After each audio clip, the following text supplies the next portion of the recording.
What's up, guys? This is my second video for the day. I just wanted to cover what happened yesterday in Riverside, California by the 215 freeway. There was a gentleman, well, I shouldn't say he's a gentleman, he's a murderer at this point. He is deceased, but he got into a shootout with CHP, and apparently it started out that the CHP officer who was killed pulled him over for a routine, I don't know if it was a routine, but he pulled him over for a traffic stop, some kind of violation. I don't know what that violation is, but it seems like it was something that was minor initially, and then as it progressed, the officer realized that he needed to impound the vehicle. And it sounds like the driver was not suspected of anything serious, otherwise the officer would have put him in cuffs. But it turns out that the driver had actually been a convicted felon who had gotten out of prison 10 years ago for attempted murder. And if there were any red flags, the officer probably would have cuffed him at that point. But it seemed like the impounding of the vehicle was something separate. Perhaps that the driver did not have his license and identification. I don't have his name. I don't recall his name at this moment, so I'm not going to bring it up. But they ended up getting into a shootout. But what happened was apparently he had an illegal firearm in the vehicle. And this is why the media is not really reporting about this that much, because they've been pushing gun control. But then when you see the videos of the guy shooting with the officers, he's got some kind of a militarized, not California compliant long gun. And it makes you question, California is one of the highest gun controlled states in the nation. They just recently instituted an ammo registration bill, which requires us to register our ammo when we purchase it as of July 1st. And here you have a guy who's a convicted felon. They do background checks, right? So everything about this whole situation just proves that gun control is a load of garbage, it's BS. And it's only made and intended to take firearms from law-abiding citizens, and that criminals will never, ever, ever follow these laws. And these laws will do nothing with the background checks to even discover how this guy acquired his firearm. So anyway, the officer pulls him over, finds out that the vehicle needs to be impounded, so he goes to his vehicle to fill out paperwork and to call a tow truck so that the vehicle can be impounded. And apparently, when this happens, the guy calls his wife, with whom he's having difficulty in marriage problems with, but he asks her to come pick him up. And by the time she arrives, he begins shooting while she's there, and apparently rounds go through her windshield too and almost take her out. So there's suspicion that he may have called her to actually take her out along with the officer. Now, anyway, the officer is in his vehicle, or he's outside his vehicle or whatever. He's distracted by filling out the paperwork for the impounding and perhaps the citation. And while he's distracted, it appears that the driver went into the vehicle, removed the long gun, and basically ambushed the officer when he was distracted and killed him. But the officer was able to radio for assistance, which brought two new CHP officers who also were shot in the shootout. And eventually they got assistance from Riverside Sheriff and Riverside police officials who came and eventually, after a long shootout, took out the driver and killed him. Now, here's another thing about the gun control laws. I do believe that this escalated because of gun control. Now, I'm not excusing what the guy did. He apparently his father is saying that he's trying to rebuild his life after 10 years. He was released, and he was accused of or he had attempted to murder somebody, so he's trying to rebuild his life and he was depressed and all that. There's no excuse for you to go shoot law enforcement because you're trying to rebuild your life and you're depressed. And to possess an illegal firearm, I mean, I'm pro-gun, pro-Second Amendment. So the reality of it is, I think that even if you've been an offender, you should, when you're released from prison, you've served your time. If they've seized your firearms, you've served your time. You've done all that you had to do to, to serve your time, to be punished. They may have taken your firearms already. Everything should reset now. You should be given a second chance now. And unless you actually killed somebody. If you actually killed somebody, now attempted murder, that's borderline. But if you actually killed somebody, maybe they should reconsider, whether you should be allowed to purchase a firearm after you've served your time. But this guy was accused of attempted murder. Well, he's convicted of attempted murder, and I'm debating whether that's mentally. In my mind, I don't see a problem with someone owning a firearm, even though they've been convicted of being an attempted murderer. Because again, Second Amendment to me is a right of the people, and I believe that this man was pushed to the point where he ended up deciding that he was going to lose everything again and go back to prison. And many criminals, if you see the way you talk with them about going back to prison, many of them don't ever want to go back to prison. They feel like their life is wasted there, and they will do, if they're going to lose their time in prison, they will do whatever it takes to make sure they don't go back. And so I believe that the gun laws actually were what contributed to his decision to shoot out with the officer, to murder the officer, and then shoot out with the police. He was probably on track to trying to improve his life, but he was going through struggles again, because it's difficult. If you've gone and made a mistake and you haven't really learned how to repair it, you often fall right back into the same pattern that caused the problem in the first place. So, and now here he's getting pulled over. I don't know if he stole the vehicle or if the vehicle was not being maintained properly in terms of registration and they wanted to impound it. But the fact that he had a firearm in it and the officer didn't think to search it tells me that he didn't suspect him of a felony yet. So, if it was a stolen vehicle, I would think that the officer would have, cuffed him and would have gone in and searched the vehicle for any weapons or contraband. It seems like this was a routine traffic stop, and he may have just given the excuse that he didn't have his ID with him, and maybe gave a false name. And so the officer was impounding the vehicle, but didn't have a chance to check out his real name and see if his background was clear or not. Or he may even used his father's name, and his father apparently seems to have a clear background. So he might have been cleared by the officer. And then while the officer was in his vehicle, or while the officer was not in his vehicle, I don't know how he was. Usually officers fill out their paperwork in their vehicle. While he was filling out the paperwork and distracted, the guy called his wife to pick him up, probably with the intent to have his wife arrive, hopefully before the officer finished filling out the paperwork, and then maybe he could transfer his illegal firearm into her vehicle and, basically have the vehicle impounded, and he at least escapes unawares. But apparently it may have taken too much time for his wife to get there. Now, this is just a hypothetical. Excuse me. It's a hypothetical theory that I have, that he was probably calling the wife to get the firearm out of the vehicle before the officer discovered it. But because it took so long, he may have realized that he was already at a desperate point and he was going to be found out. And once they impound the vehicle, they do the search, and that firearm would have been discovered, and he definitely would have been in big trouble. So I think he got to the point where, and since he's having marital problems with the woman, he probably got to a desperation point where he felt like, at this point, he's the only officer here on the scene. I am not going to prison again. I am going to shoot it out.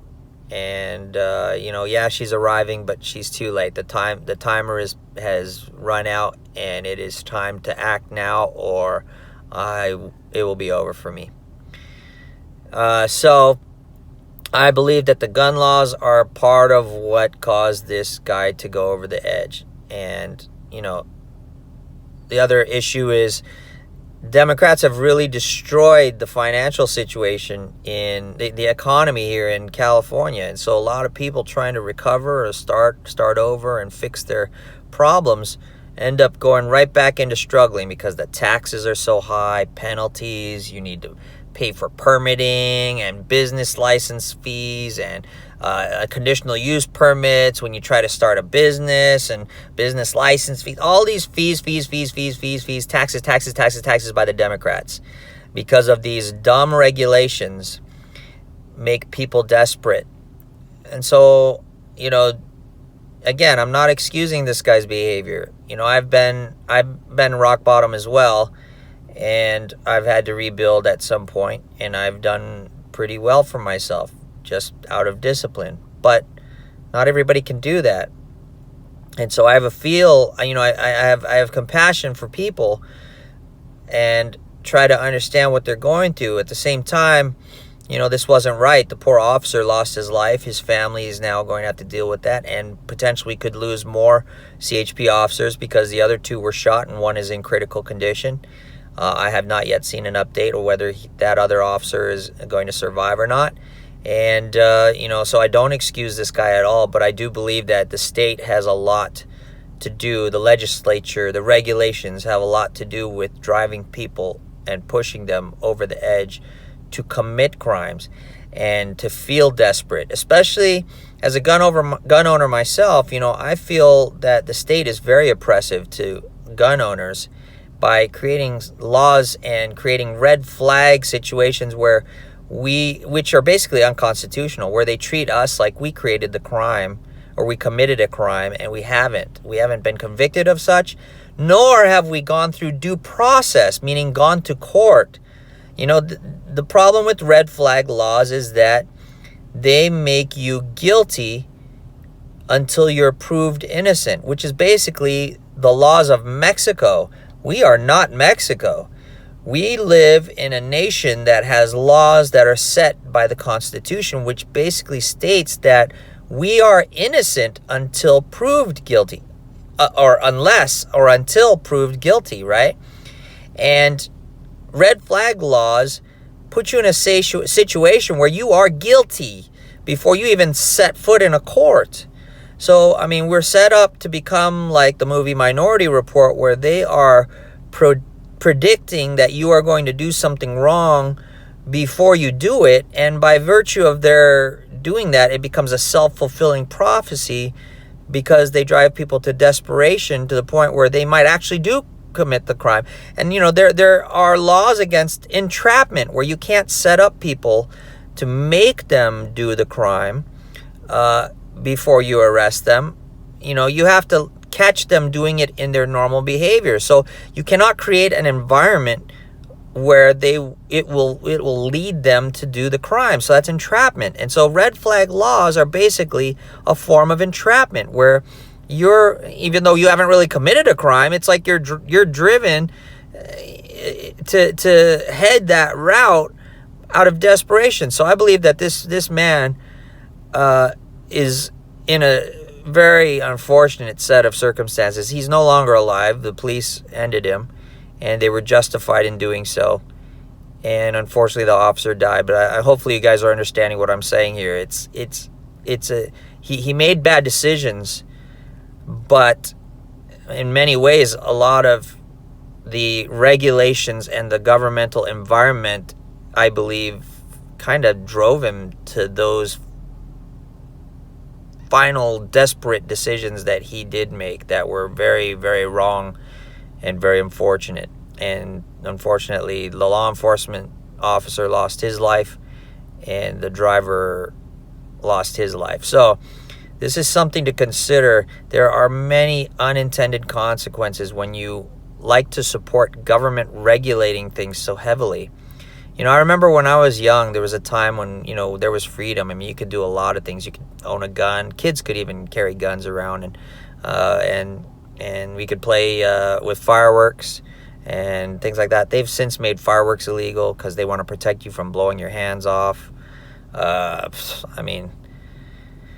They've, and justifiably, they've made firearms illegal for children to carry around, especially the toy firearms. I remember when I was younger, a lot of the kids used to have toy firearms, and I'm of the generation called the latchkey kid generation, where our parents were baby boomers or just after the baby boomer generation, where they were successful, they were working all the time, their whole focus was their business or making money, and the kids were just a side note. And I'm sorry to say that about my parents. I love my parents, and I think they did the best for me, and they were just, that was the environment they grew up in. They were part of that generation where, they focused on being successful, and I appreciate that because they were able to take care of me. But they left their kids at home and gave them keys to every location. That's why to this day I have a set of keys that I carry that I'm basically a gatekeeper, right? You can tell my generation by the keys that we have, right? Because we had to be able to get into where we need to go. And I've had to really, really force myself to downsize from that habit. I used to carry a lot of keys because I used to have a lot of places I needed to go and get into by myself. And this was the days before cell phones. We had pay phones in those days if we needed to contact people. And then eventually when I got into high school, pagers were the rage, right? It became something beyond the professional scope for people to have pagers to communicate. So at that time, the latchkey kids were always at home alone while their parents were working. And, sometimes the neighbors would see the commotion in the house. They knew the parents were gone. They didn't know there were kids in the house.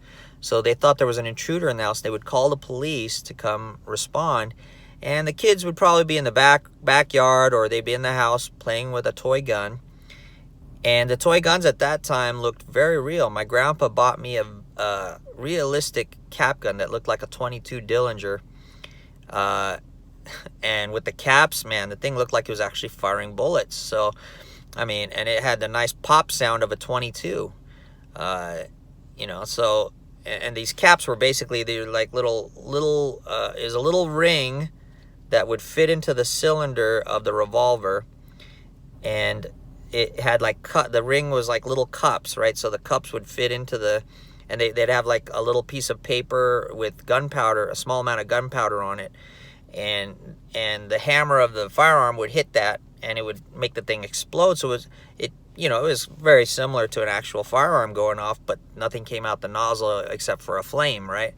But in the dark at night, it looked real, and if it were popping like that, it would look like a real firearm. So a lot of little kids were getting killed by law enforcement when they would respond to these calls.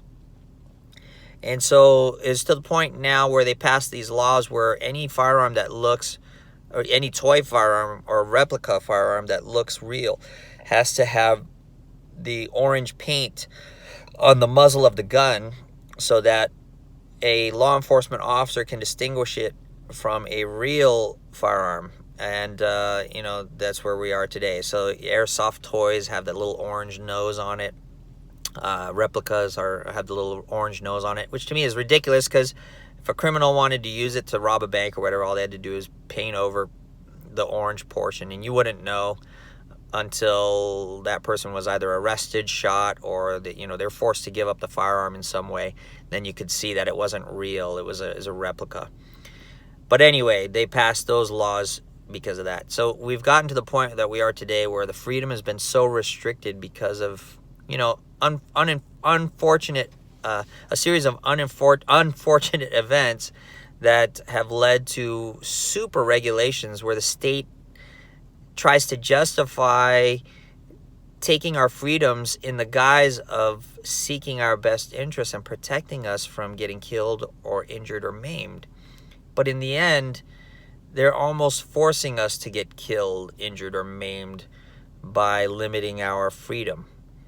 Because freedom is about choice, and if you limit people's choices, then they're not very free.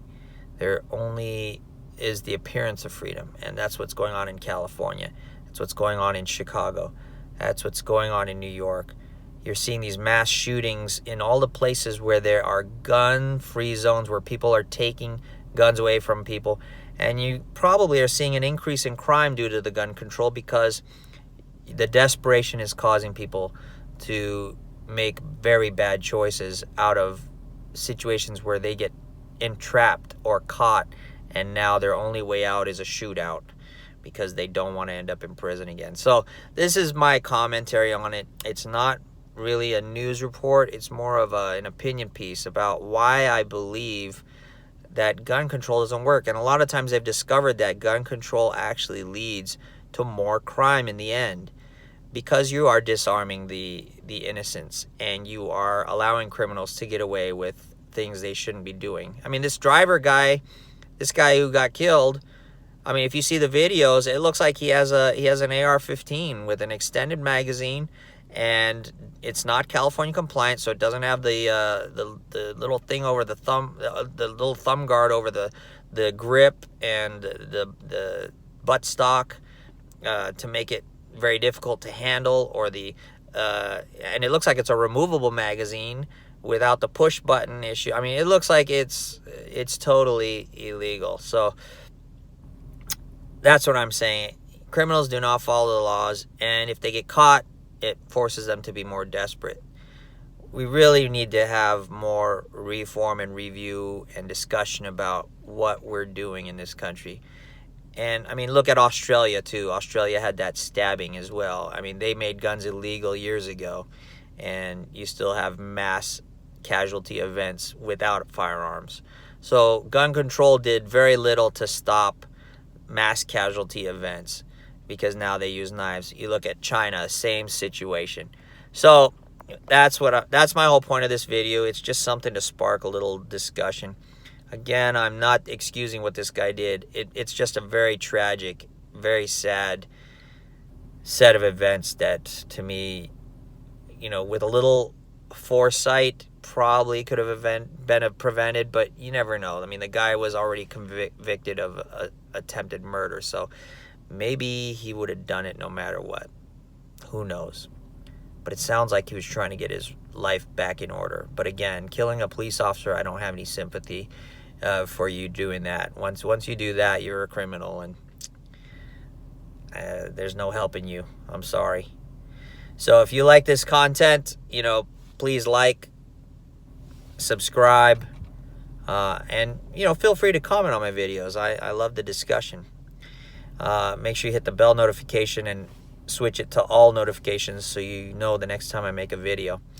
And most importantly, share this content with people that you believe will benefit from this discussion or commentary. And since YouTube does not allow me to monetize and basically blocks me off in a lot of ways, because I always talk about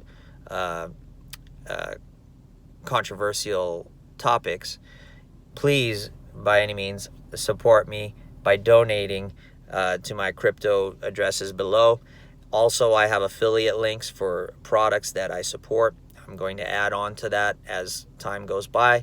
But at this point, the one product that is not crypto related is the Guardian Angel flashlight, or a strobe light. It mounts to your body. It works perfectly for first responders, law enforcement, construction workers, hikers, residential, preppers, anything like that. Anywhere where you may need a light, they have both tactical ones where you cannot see the light from far away, and then they have safety lights where basically you can see the light from anywhere. And I think that's important. And because of the name, I believe that everybody should have a Guardian Angel on their shoulder. Now, they have ways to mount it on your shoulder or on other parts of your body so your hands free, or you could even mount it on your vehicle or on a cone, so that if you're in an accident, the light will let people know that you're there, either for rescue or to avoid you in the case of an accident, so that they don't hit you with their vehicle. And also for tactical reasons, they do have the low light infrared scenario type lights where you're trying to move and you don't want anyone to really see you, but you still need something to illuminate your path. They have lights like that. So Guardian Angel. And also make sure that you use the coupon code that's in the description so that you get free shipping and a free accessory with your light purchase. And with that, God bless you.